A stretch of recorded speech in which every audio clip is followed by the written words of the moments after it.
Hay alimentos que parecen tener un origen demasiado lejano como para pertenecer a un solo pueblo. El bacalao es uno de ellos.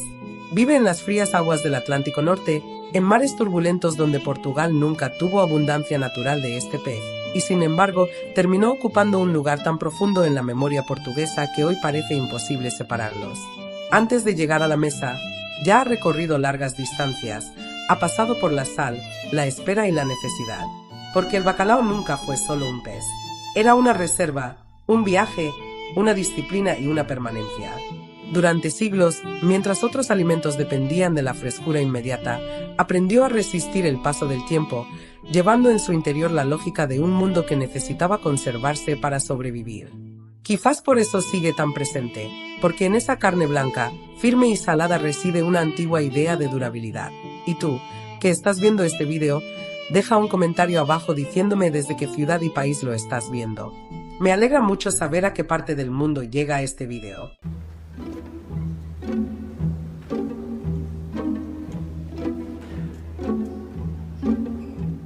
Mucho antes de convertirse en un alimento básico en la cocina portuguesa, el bacalao ya formaba parte de las rutas marítimas del Atlántico Norte, donde el frío extremo propiciaba una abundancia difícil de imaginar más al sur.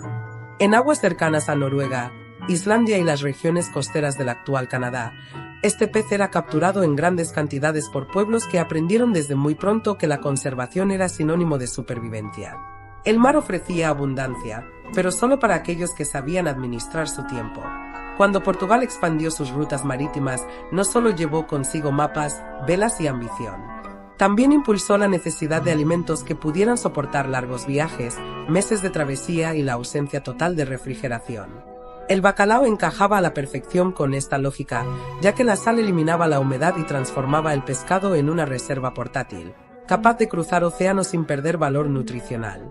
Antes de convertirse en una tradición doméstica, ya era una estrategia marítima. Al mismo tiempo, la fuerte presencia del catolicismo en Portugal contribuyó a consolidar aún más su posición. Durante siglos, numerosos días del calendario religioso exigían la abstención de carne, especialmente durante los periodos de ayuno y las fechas litúrgicas importantes. En este contexto, el pescado dejó de ser una mera alternativa y adquirió una importancia práctica fundamental. El bacalao se convirtió en el alimento ideal, ya que podía conseguirse cuando otros pescados frescos escaseaban. Así fue como un alimento procedente de mares lejanos dejó de ser una simple mercancía y comenzó a moldear los hábitos cotidianos. Gradualmente, se introdujo en ferias, mercados, puertos y cocinas urbanas y rurales, hasta alcanzar un estatus singular, el de un producto extranjero completamente integrado en la identidad nacional. Quizás pocos alimentos expliquen tan bien cómo un país puede transformar la distancia en sentido de pertenencia.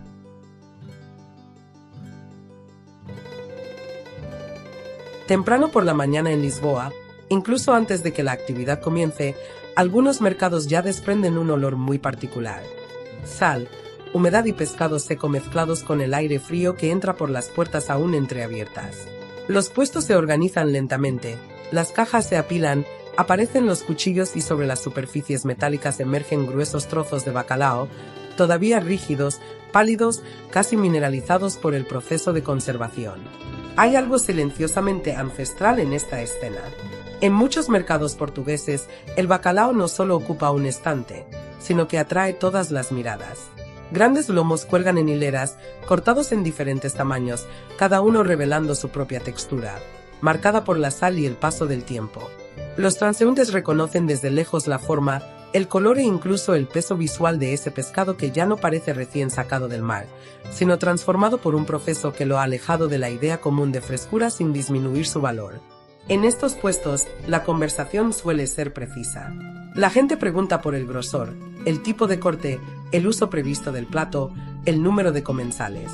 Algunos compran pensando en el almuerzo del domingo, otros ya piensan en la Navidad con meses de antelación, y otros piden exactamente el corte que aprendieron a cocinar de sus padres.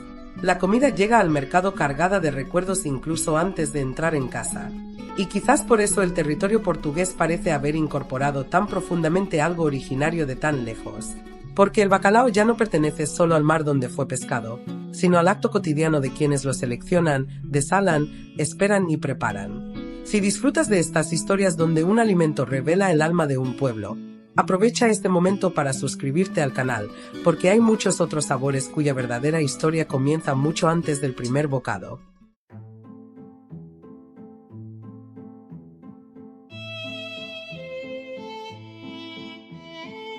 En muchos hogares portugueses, la preparación del bacalao comienza mucho antes de encender el fuego.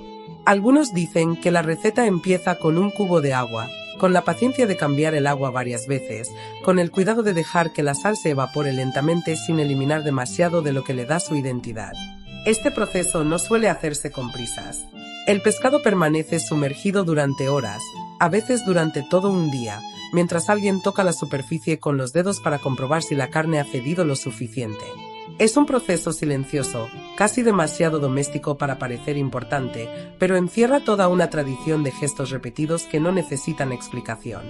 Mucha gente aprendió simplemente observando a madres, abuelas o tías hacerlo sin prisas, como si desalar fuera también una forma de transmitir cariño. Incluso antes de ponerlo en la sartén, el bacalao ya exige tiempo. Y quizás por eso sigue estando tan asociado a ocasiones en las que nadie quiere comer rápido.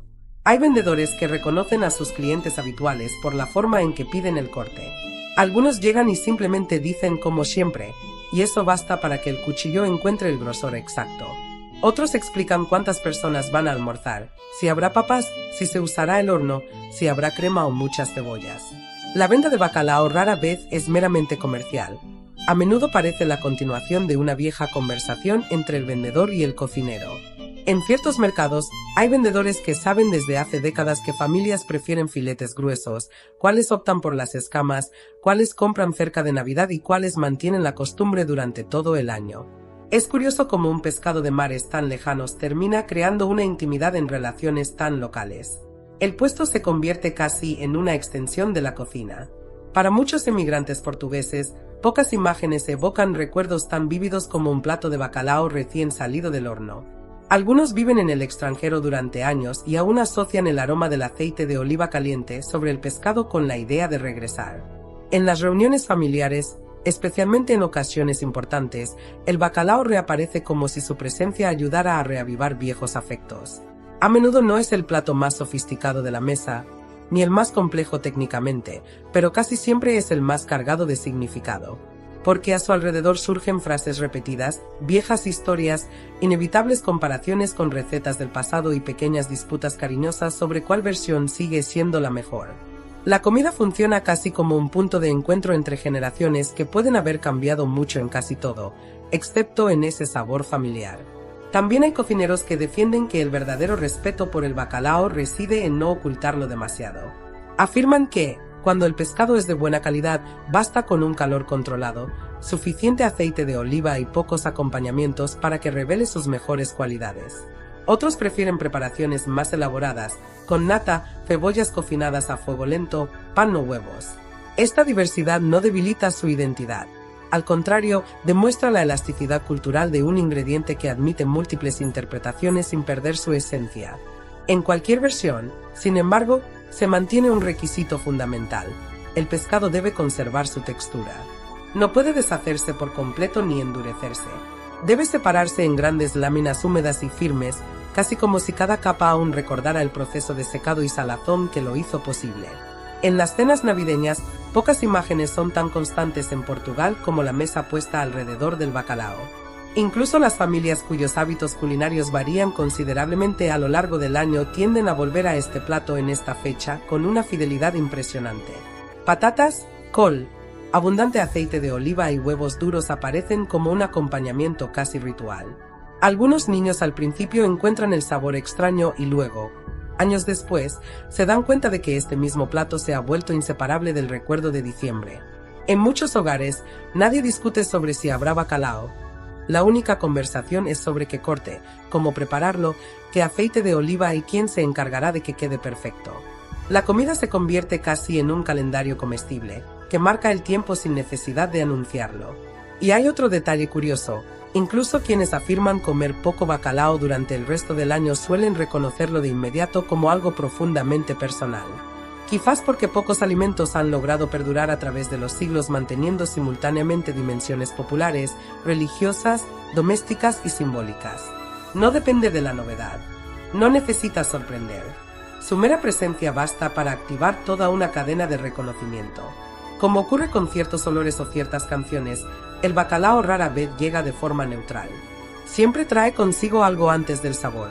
Un recuerdo, una expectativa, una historia ya parcialmente vivida antes del primer bocado.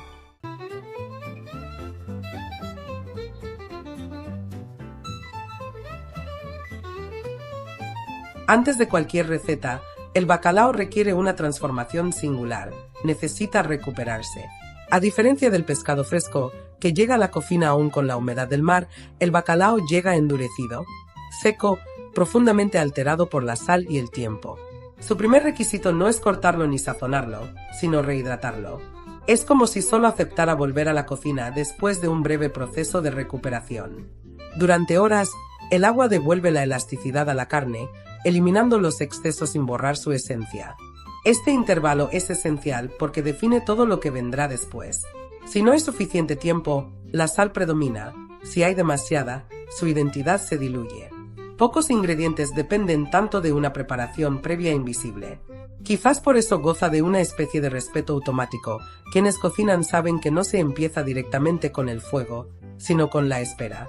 Cuando finalmente alcanza el punto de cocción, la textura se convierte en la verdadera medida del éxito. El punto ideal no es ni blando ni firme. La carne debe abrirse en láminas amplias, casi naturales, separándose en capas que revelan la estructura compacta creada por el secado. Es esta apertura en delicadas láminas lo que muchos cocineros observan antes que nada. Porque ahí reside la característica distintiva de un buen bacalao. Lo suficientemente firme para mantener su presencia, lo suficientemente delicado para ceder sin esfuerzo. Cuando esto sucede, el pescado deja de parecer conservado y comienza a parecer vivo de nuevo, pero de una manera diferente a su frescura original, como si hubiera adquirido una segunda identidad.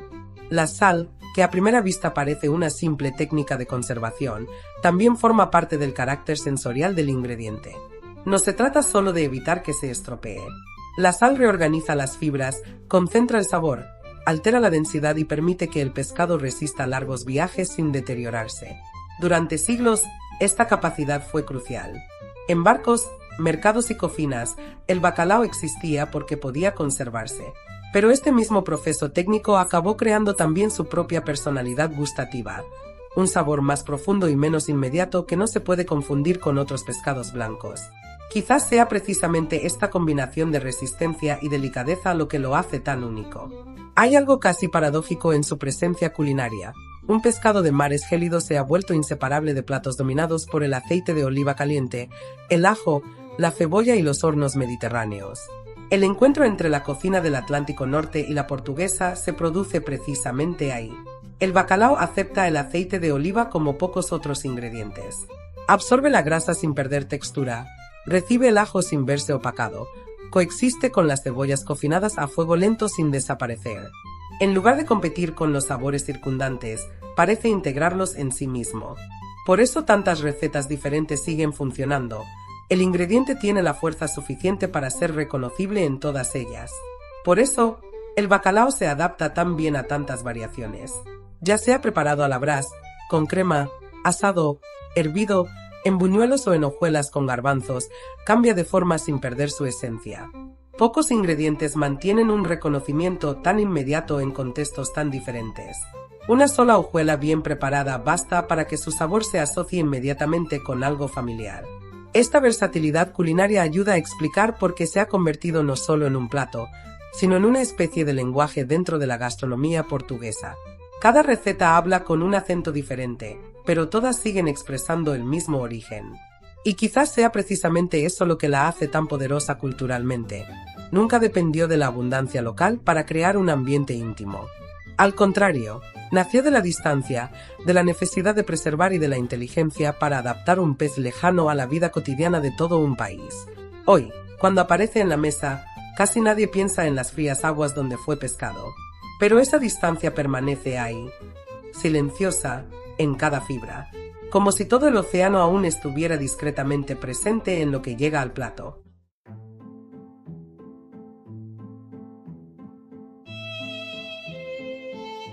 Quizás la mejor manera de entender el bacalao sea observar el momento en que comienza a abrirse tras ser calentado. Al principio, la superficie aún parece firme.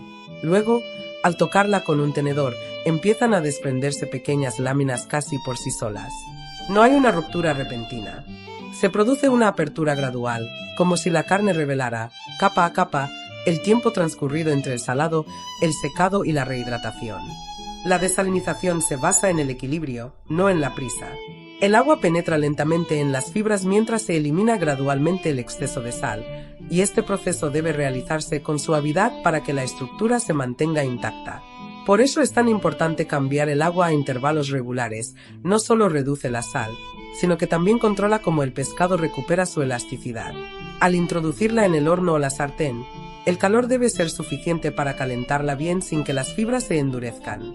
Si se cocina demasiado, la carne pierde su ternura y se endurece. Si le falta calor, queda excesivamente dura.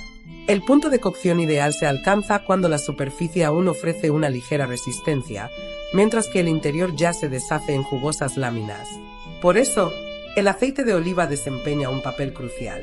Más allá de ser un simple condimento, rellena los pequeños espacios entre las fibras abiertas, aportando aroma y suavizando el sabor salado residual. Es en este encuentro entre grasa, calor y textura donde el bacalao deja de ser un mero pescado en conserva y se convierte en lo que Portugal reconoce inmediatamente como tradición.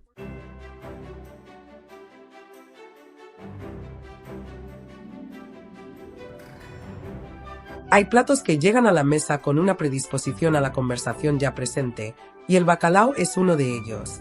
Quizás porque rara vez aparece solo. Casi siempre viene acompañado de patatas, verduras, aceite de oliva, pan y comensales que ya reconocen ese aroma incluso antes de sentarse.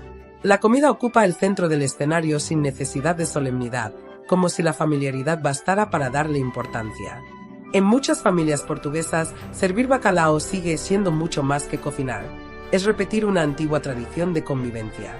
Mientras alguien termina de añadir el aceite de oliva, otro ajusta la sal, alguien comenta la textura, alguien recuerda una vieja receta.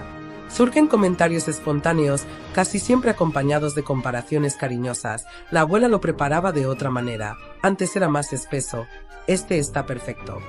Por eso, el bacalao perdura a través de las generaciones con tanta fuerza. Incluso quienes han cambiado sus hábitos, horarios y rutinas reconocen en ese plato algo difícil de reemplazar. Porque ciertos alimentos perduran no solo por su sabor, sino también por su capacidad de unir a las personas sin esfuerzo, ofreciendo una especie de continuidad silenciosa entre quienes lo cocinaron antes y quienes ahora están aprendiendo a prepararlo. Y quizás ese sea su gesto más perdurable, unir a la gente sin necesidad de explicaciones. El pescado llega a la mesa desde aguas lejanas, pero allí, entre los cubiertos, el aceite de oliva y las conversaciones en voz baja ya no parece extraño. Simplemente parece parte de algo que perdura.